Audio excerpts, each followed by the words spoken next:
మాజీ CM KCR farm house లో శుక్రవారం నాడు బీఆర్ఎస్ పార్లమెంటరీ పార్టీ ముఖ్య నేతల సమావేశం నిర్వహించారు. ఈ సమావేశంలో మాజీ మంత్రులు కేటీఆర్, హరీష్ రావు, ఎమ్మెల్సీ కవిత, కేశవరావు, ఎంపీలు నామా నాగేశ్వరరావు, మాలోత్ కవిత, ఇతర ముఖ్య నేతలు పాల్గొన్నారు. బీఆర్ఎస్ పార్టీ పార్లమెంటరీ విస్తృత స్థాయి సమావేశం తర్వాత మాజీ మంత్రి సిద్దిపేట ఎమ్మెల్యే హరీష్ రావు మాట్లాడుతూ, ఇటీవల జరిగిన అసెంబ్లీ ఎన్నికల్లో కొన్ని తప్పిదాల వల్ల బీఆర్ఎస్ పార్టీని గద్దెదించి రాష్ట్ర ప్రజలు కాంగ్రెస్ ప్రభుత్వానికి అధికారం ఇచ్చారని, ఇచ్చిన హామీలు అమలు చేయాలని అన్నారు. కాంగ్రెస్ పార్టీపై నమ్మకం ఉందని, ఇచ్చిన హామీలన్నీ నెరవేరుస్తామని నమ్ముతున్నామని మాజీ మంత్రి హరీష్ రావు అన్నారు. అలాగే 420 హామీలు అమలు చేయాలని, ఎప్పుడు అమలు చేస్తారో చెప్పాలి అన్నారు. హామీలు అమలు చేయకపోతే ఏం చేయాలో ప్రజలు లోక్సభ ఎన్నికల్లో నిర్ణయిస్తారన్నారు.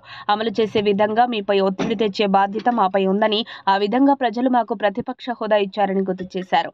మీకు ప్రజలు ఇచ్చిన బాధ్యతను మీరు కూడా నిలబెట్టుకోవాలని, మీ బాధ్యత మీరు నిర్వర్తించాలని, మా బాధ్యత మేము నిర్వర్తిస్తామని హరీష్ రావు తెలిపారు. ప్రజలకి మేము కరెంటు బిల్లులు కట్టవద్దని ఎక్కడా చెప్పలేదని, మీరు అధికారంలోకి రాగానే కడతామన్నారని, మీ బాధ్యతను గుర్తు చేశామని అన్నారు.